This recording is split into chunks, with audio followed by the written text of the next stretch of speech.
Salut tout le monde. Récemment, il y a quelques temps, j'ai envoyé un questionnaire pour que les gens posent les questions qu'ils se posaient et que je puisse y répondre tout simplement. Et la première que j'ai vue, c'était celle de Drago. Donc merci à lui, ça fait plaisir. Et la question, c'était: pourquoi penses-tu que les humains ont inventé les chaussures, mais pas des protections pour les mains quand ils marchent? Et bon, ok, j'avoue, la question a l'air bête. Ce que tu te dis, pourquoi on aurait besoin de protection pour les mains au juste, puisqu'on marche pas sur les mains? Mais au final, j'ai réfléchi à la question, j'ai le temps de trouver une bonne raison de pourquoi on pourrait se poser cette question et quel est l'intérêt. Et il y a deux questions principales qui ressortent, à savoir, est-ce qu'il y a des protections pour les mains? Ça se trouve, ça existe déjà, qui sait? Et l'autre qui est, pourquoi est-ce qu'on marche pas avec les mains, tout simplement? Du coup, pour la première question, il y a des gants. C'est assez simple. Voilà, suffit d'aller en montagne, demander à un skieur, il aura la réponse à la question. Par contre, la deuxième est beaucoup plus compliquée, puisque on va devoir revenir un peu à l'époque où on était des singes.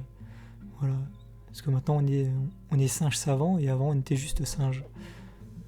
À cette époque, c'est encore le cas pour les autres singes, mais à cette époque, nos ancêtres, ils se déplaçaient avec ce qu'on appelait le knuckle walking. Donc tout simplement, c'est utiliser ses mains comme appui, ses phalanges. Et c'est ce qu'on voit, par exemple, si on va au zoo. Je pense que je ne surprends personne quand je dis que plus personne ne marche comme ça actuellement chez les humains. Ou alors très peu de monde. Donc on peut se demander qu'est-ce qui s'est passé tout simplement. Et pour faire simple, on sait pas. On sait pas précisément pourquoi, mais on a des théories qui peuvent l'expliquer. Il y a 3 théories majeures à ça, donc 2 qui sont un petit peu plus simples. Donc il y a la théorie de la perte du pelage, la théorie de l'économie d'énergie et la théorie de l'alimentation accroupie. Du coup, les 2 dernières, donc la théorie de l'économie d'énergie et la théorie de l'alimentation accroupie, elles sont globalement assez simples. C'est juste courir sur 2 jambes, ça demande moins d'énergie que de courir sur 2 jambes et 2 mains. Et c'est plus simple d'avoir des pieds plats, donc de pas être voûté pour ramasser quelque chose qui est au sol. Et c'est un des potentiels facteurs de bipédie qui a déclenché le fait qu'on soit du coup devenu des bipèdes. Par contre, la théorie de la perte du pelage, elle est intéressante parce que ça a une vraie raison derrière. Donc, peut-être que vous le savez pas, mais les singes nourrissons, ils s'accrochent au pelage de leur mère pour se déplacer, pour être transportés, un peu comme Yomi sur son ADC globalement. Et ça permet aux nourrissons donc d'être protégés globalement des prédateurs. Mais si le singe il a pas de poils, ou pas de poils assez résistants ou assez trapus, l'enfant il devrait être porté par la mère avec une main ou 2. Mais c'est pas super pratique quand on s'en sert pour se déplacer globalement.